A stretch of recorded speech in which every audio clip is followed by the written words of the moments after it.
My name is Molly. I'm a pastry chef.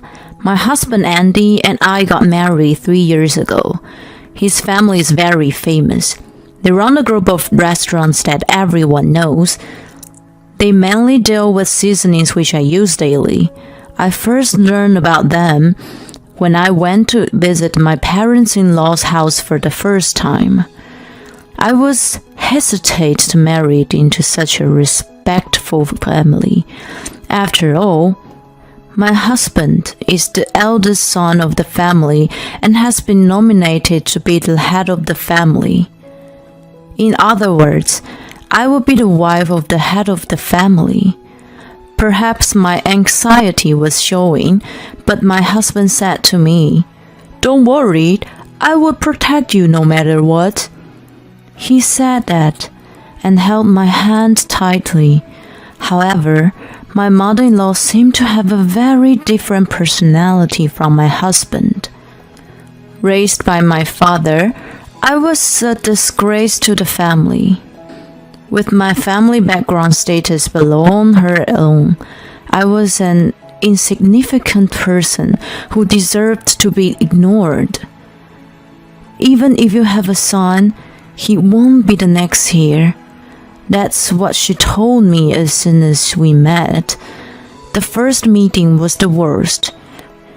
But I didn't see my mother-in-law that much, so I've only had a few instances of what you might call marriage bullying.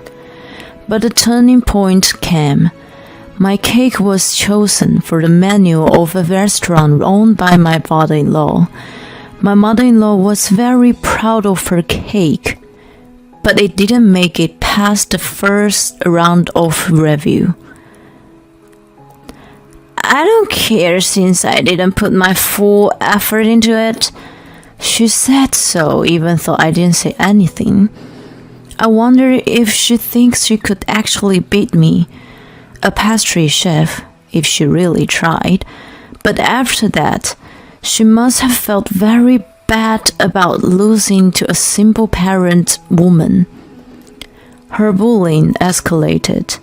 She used to visit our house only once a month, but she started visit us frequently and began to make sarcasms and petty complaints.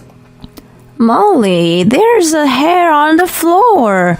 I wonder what kind of discipline you received to be satisfied with this kind of cleaning. I like to see your parents' faces." My mother-in-law started looking for something wrong as soon as she arrived and pointed out loudly, "I did that. If you want to complain, just tell me." My husband responded with a disgusted look on his face. My husband works from home and has been taking the initiative in doing the housework himself because he has time to spare. "Mom, if you look in the mirror, you'll see his parents' face." I wanted to tell her that. "Molly, did you force your husband to do the housework again? I can't believe you put work first and neglect the housework. I didn't cut corners at all, either at work or at home." She would change the subject and attack me. Even when my husband tried to stop her, she would yell until I apologized. I had no choice but to bow to her, and she would smile with satisfaction and walk away. My husband always sighed at my mother-in-law's attitude. "I'm sorry. It's because I put work first." "No, I'm sorry. I'm not reliable. I did think about telling this to her." My husband tried to warn her every time, but my mother-in-law wouldn't listen to him. Probably the only person my mother-in-law listens to is my father-in-law. Well, I just have to put up with my mother-in-law's back sarcasm. If you just let it slide, it will go away in time. But I will soon learn that such naive thinking would not work with my mother-in-law.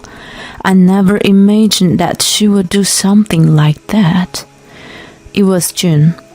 A birthday party was being held through my husband's cousin. A big celebration was planned. To my surprise, they were going to invite people from work besides the relatives. The party was to be held in the hall of a luxury hotel that could accommodate about 100 people. Well, from my husband's family, this is probably not a big deal. Besides, I hear that his cousin is quite beautiful. There must be quite a few men who would like to get close to her on this occasion. A few days after my husband informed me of this, I received a call from my mother-in-law. The main dish is to be made by the family. Decide who will make what. I see. So here's my suggestion, Molly. You're a pastry chef, so you must be good at cooking. That thing we had before, it was delicious. So why don't you cook that main dish? We'll pay for it, so you don't have to worry about the money. The way my mother said it sounded sarcastic, but it's true that I'm good at cooking in general. Well, the best is cakes. And my mother-in-law has never criticized me for cooking.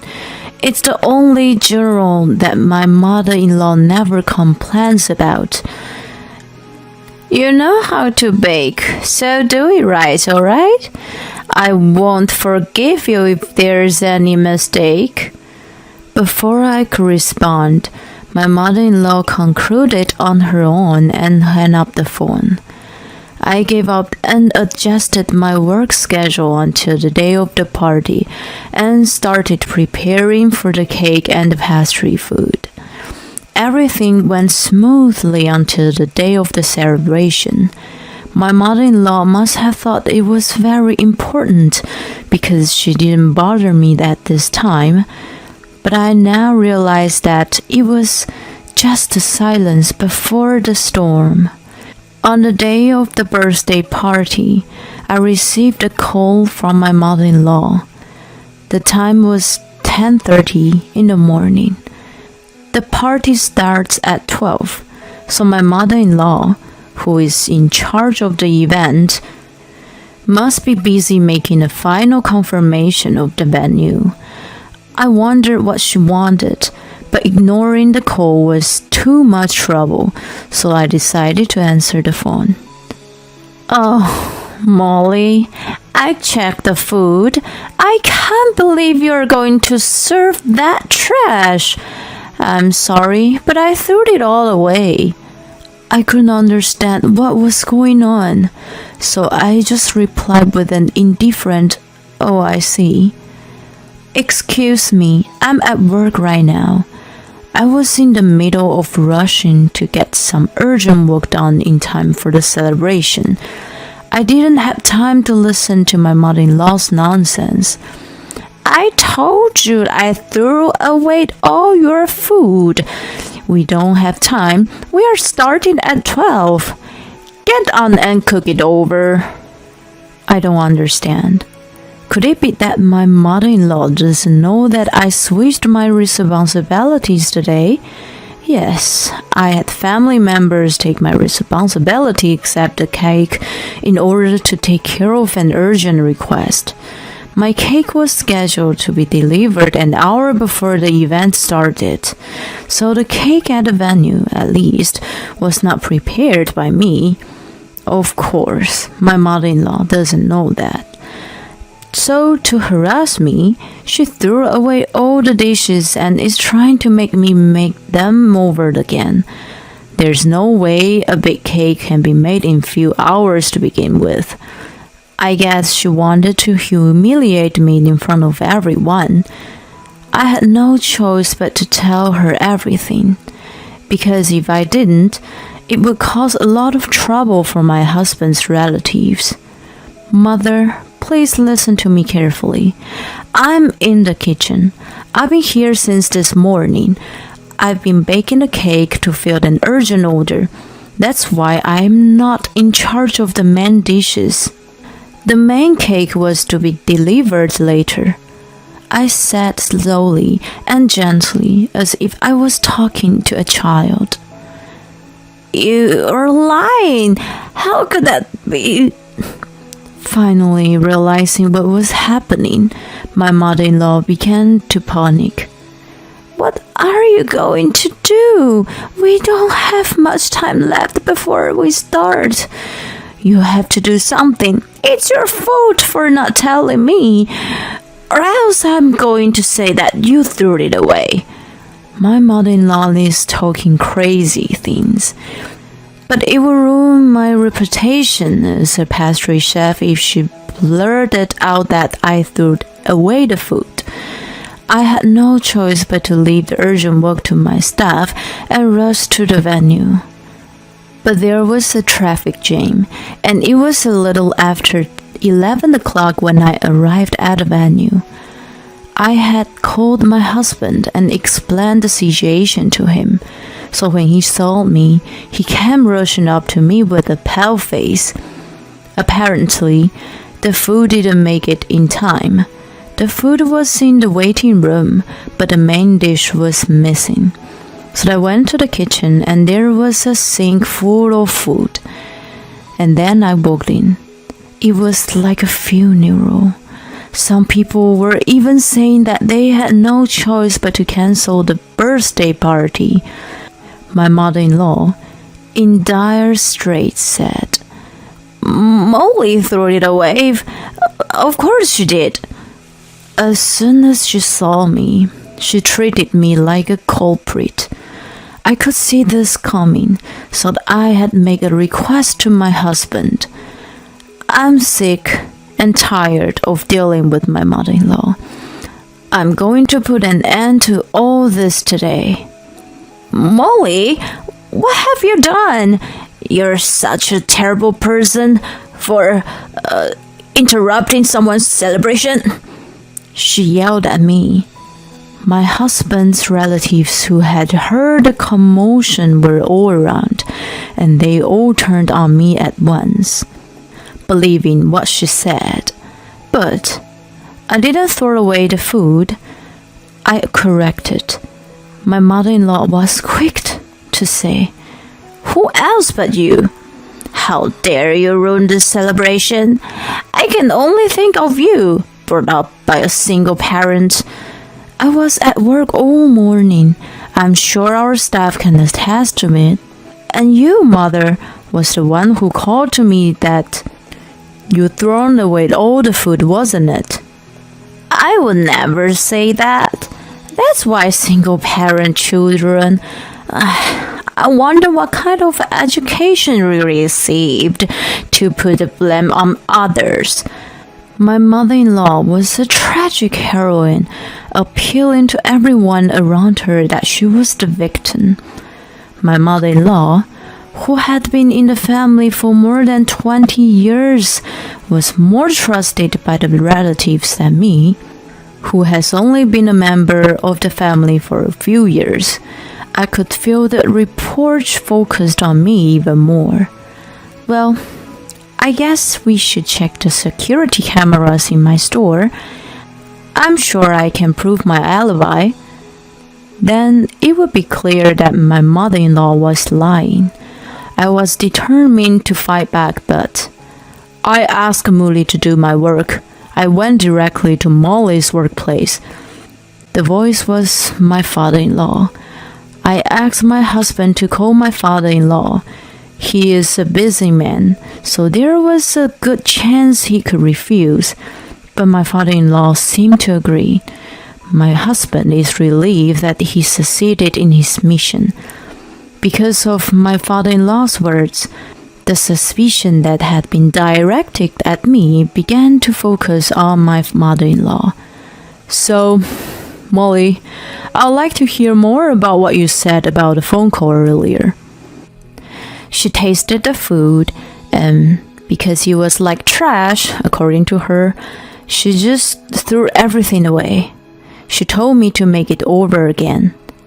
And then I started playing the audio I had secretly recorded. Now, how about this? Do you still believe in her? When I asked this question, my relatives began to apologize to me. Then I heard a voice crying out from among them. It was my cousin Sarah. In fact, Sarah was the one who took over cooking for me, in order for me to deal with the request that had come in the short notice. She graciously agreed to cook for me because I seemed to be busy. Sarah and I have always been good friends. I told her how to cook, so I trusted her with the cooking. I never thought this would happen. I can't believe she threw away the food I worked so hard on. And it was just to put blame on Molly? It's so terrible. With tears streaming down her face, she blamed my mother-in-law. Sarah was the star of the party, but she wanted to surprise everyone with her cooking, and I decided to cooperate. Hey, was Sarah's dish that bad? When I was asked to taste it, it was excellent. No, I didn't mean it that way. Don't give me that excuses, you fool. Oh! My father-in-law yelled at her, and she slumped to the floor. My mother-in-law apologized and apologized to my father-in-law, but he wouldn't listen to her. Besides, my mother-in-law has other people to apologize to. Mother, I think you need to apologize to someone else. Even if Sarah's cooking was that bad, it's terrible to throw it away. When I said that, my mother-in-law's face turned angry and she glared at me. She was a fool not to realize that rebellion is futile. I threw it away because I thought it was your food. I didn't want a single-parent woman like you cooking because I thought it was disgusting and despicable. It would be a disgrace to serve such food to everyone, so I kindly threw it away. You should be grateful. My mother-in-law was spitting and screaming at me. While astonished at what she said, it was my husband's aunt who raised her voice. Annie, a single parent is despicable, huh? You know I'm divorced. And did you forget that father was raised by a single parent? My mother-in-law was frightened by the cold look in her eyes, as if she was looking at a bug. Before she knew it, her relatives were looking at her in the same way. Oh no, you're a single parent of the highest rank. Molly is from a single parent of the lowest rank. That's why she's despicable. Just like cows, there were different ranks of single parents apparently. I didn't know that. Stop talking, yelled by my father-in-law. My mother-in-law shivered and sat down on the cold floor of the kitchen. I heard it was a celebration, but what in the world is going on? Suddenly, a voice called out, and I turned to see a dignified old man. He is my husband's grandfather and the current head of the family. I don't know what's going on, but I can't forgive her for throwing away the food. The current head of the family stares at my mother-in-law. It's beneath a person to disrespect food. When I was a child, I was often told to respect food. Just as there is a salt in every grain of rice, there is a salt in every dish. Not only of the food itself, but also of the cook. In other words, you have thrown away the salt. There is no one else in my family who would be so ungrateful, is there? He asked my father-in-law. Of course not. We don't need such an ungrateful person in our family. I'm divorcing her tomorrow. Satisfied with my father-in-law's answer, the head of the family left. The word of the head of the family is absolute. There was no one here who did not understand the weight of these words, and my mother-in-law, who was so proud to be the next head of the family, understood more than anyone else the strength of the head of the family's authority. She must have understood that no matter what she said, it would never be overturned. She went around apologizing to all the relatives for the fact that she ruined the celebration, and for throwing away the dish while her family was involved in the restaurant business. Apparently, some of the relatives also had been victims by my mother-in-law's sarcasms, and they shouted at her for abuse. Well. As for the division of property, they agreed to provide a small amount of money for her. Mother-in-law was evicted from the house and had to live in the shabby apartment. Now she works part-time, and her boss, who is younger than her, gets mad at her every day. And now that I'm free from the stress of my mother-in-law, my work is going very well, and several of my cakes are now on the menu of my father-in-law's restaurant. They were so delicious that I ate too many and gained weight, my father-in-law said, smacking his glowing belly and laughing. A few months later, my belly got as big as my father-in-law. I didn't overeat. I was pregnant. I want to keep this happiness for the sake of my future child and my husband. With this vow, I continue to bake cakes to bring smiles to the faces of my customers. If you don't do what I tell you to do, we're divorced. And he handed me with divorce papers. Sooner or later, this was bound to happen. Alright, then let's get a divorce. What? I filled up the divorce papers in front of him. Alright then, I'll fight it. It was he gave me the divorce papers, but for some reason he's stunned. You don't get it, do you? Without me, you'll be all alone by yourself. Yeah, all alone by myself. Is that all you want to say? Then that's enough. I'm busy with packing for moving out. What are you packing for moving out? What? It's obvious, isn't it? I'm going to divorce you and move out. It's a perfect timing in the end. My name is Sarah. I married my husband Jason a few years ago. We're childless and we both work. My parents died in an accident in my first year of work, and I've been all alone ever since. I was really appreciated when we got married. I wanted to make my own family with him. I want 2 children. I had such high hopes for a bright future. However, the reality was far from that. After our wedding, Jason's attitude gradually became cold. Sarah, if I'm gone, you'll be a loner all over again. Jason would always bring up this phrase whenever we got into a small argument. He would attack me by my weaknesses, and would always get into a fight because he complains about my housework. Is it stir vegetables for dinner tonight? The dish is for old people. Didn't I call you to ask what you want to eat today?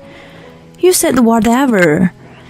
Yes, but I still think a housewife should think what her husband wants to eat and cook it.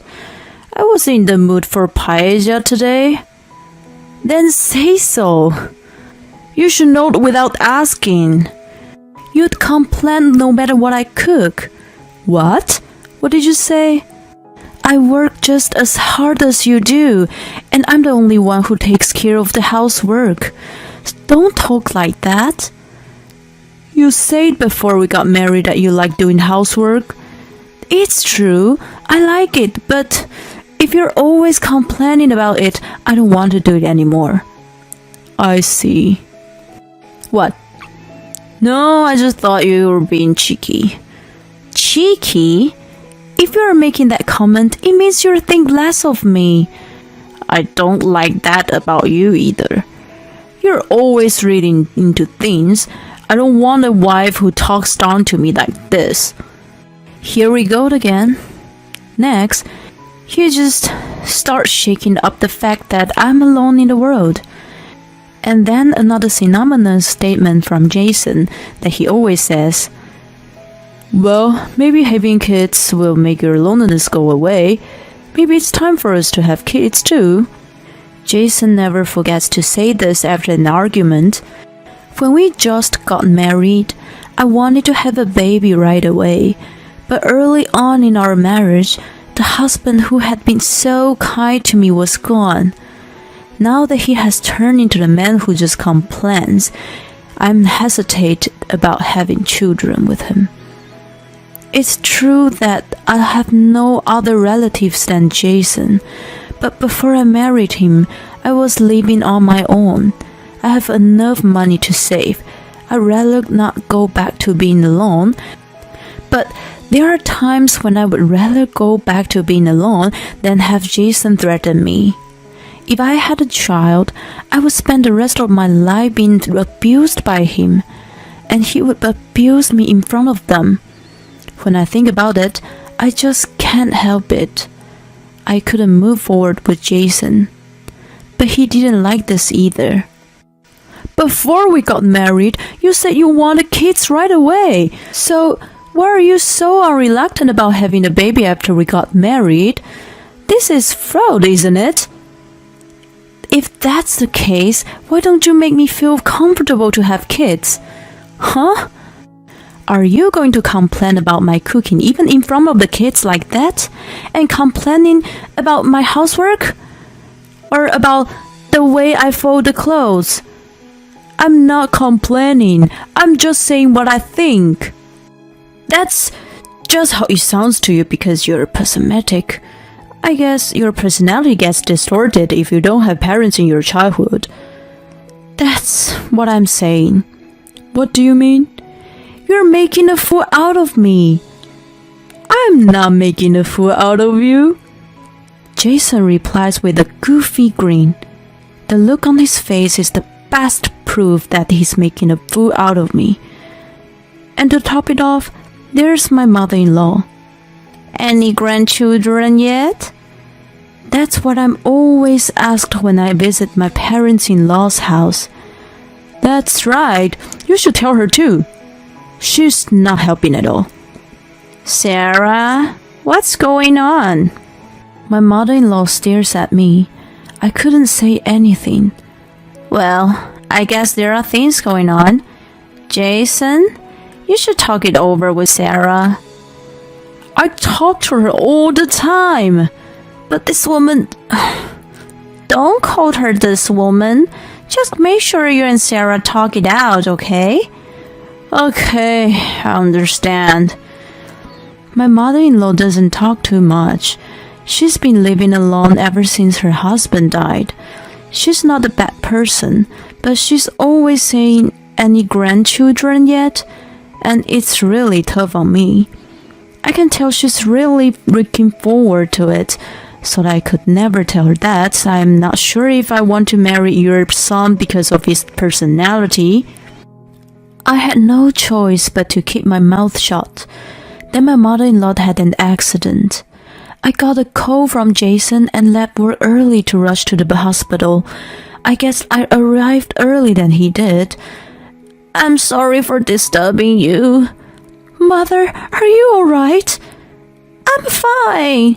As you can see, I'm well. It's just that, I broke a bone in my leg. Oh my God, you don't have to cry like that. I just burst into tears.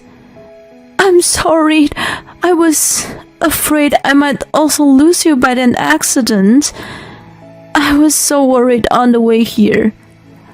Oh, well, I guess he didn't tell you well. I'm sorry I made you worried.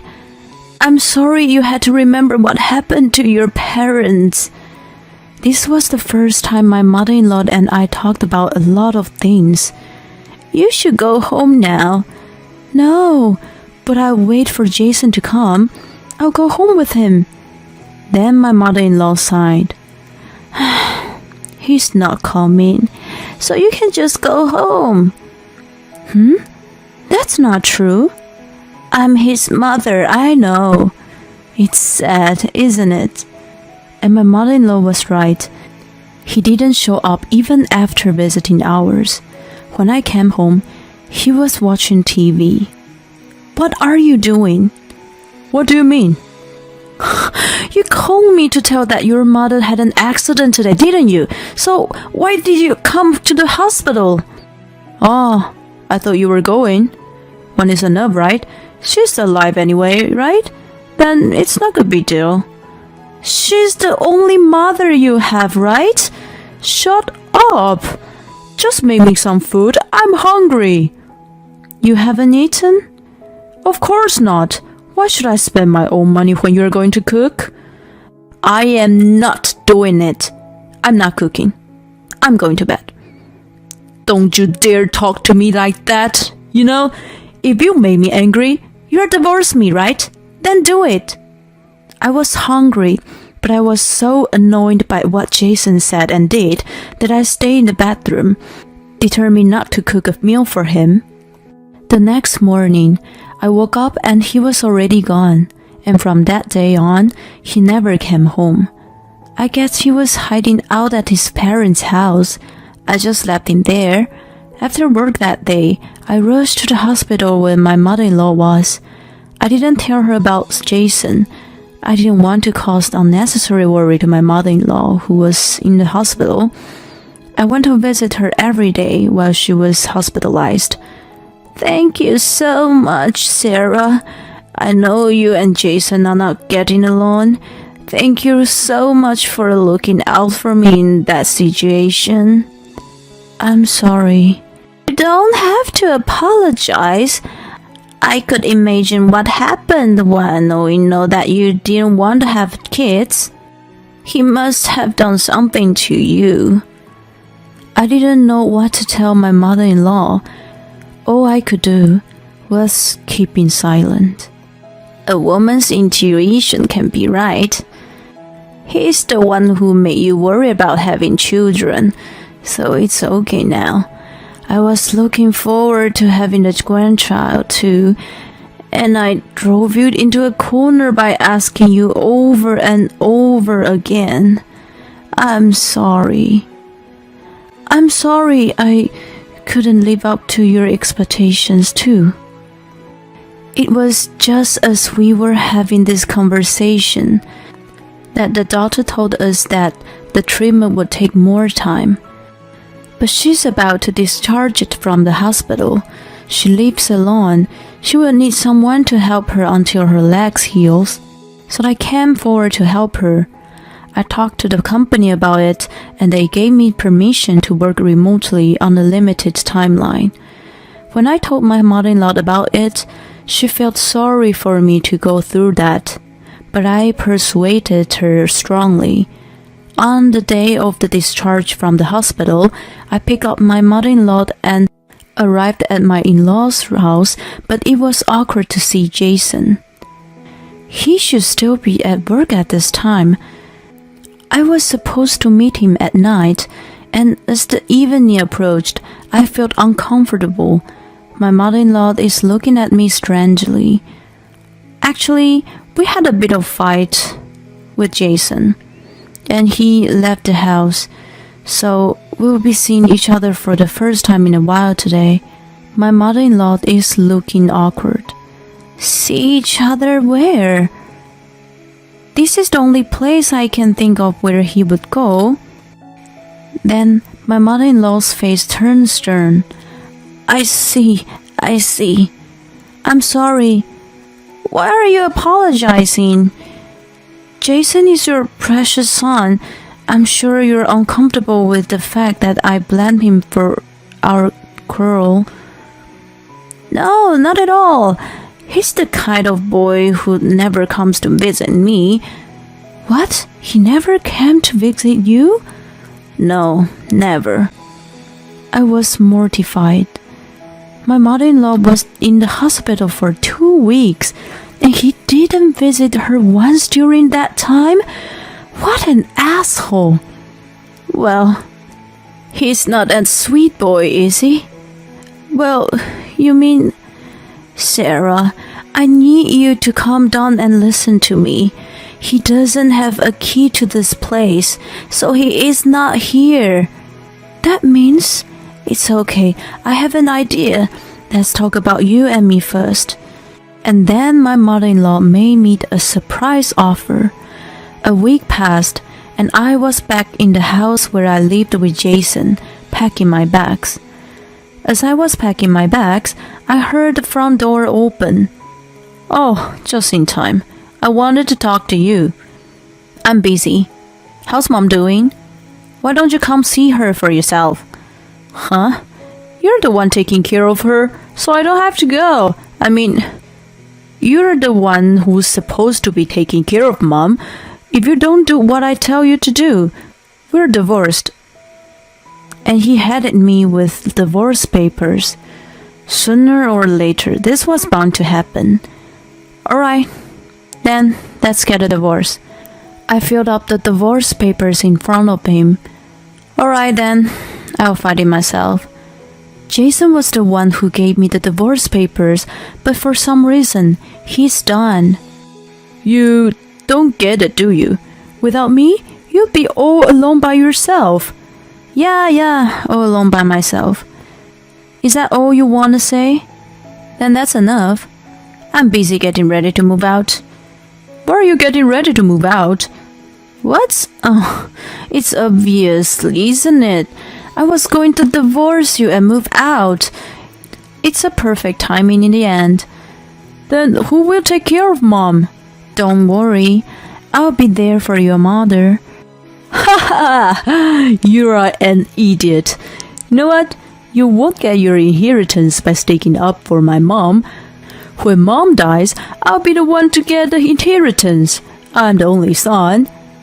You're not my son anymore. Jason's eyes widened in surprise when my mother-in-law came out of my room. Huh? Why are you here, Mother? You need nursing care, don't you? I was here to help Sarah move out. You stupid bastard. I can move on my own with these crutches. My only child is Sarah. I don't need a child who is after my inheritance even when I'm not dead yet. You won't get anything. I'm divorcing her. Then she's not entitled to the inheritance. I'm in the process of adopting a child. What? I'm also in the process of disqualifying you from inheriting. You won't get any penny of my money. You old hack. That's what I wanted, kids. I knew this bitch will disqualify me.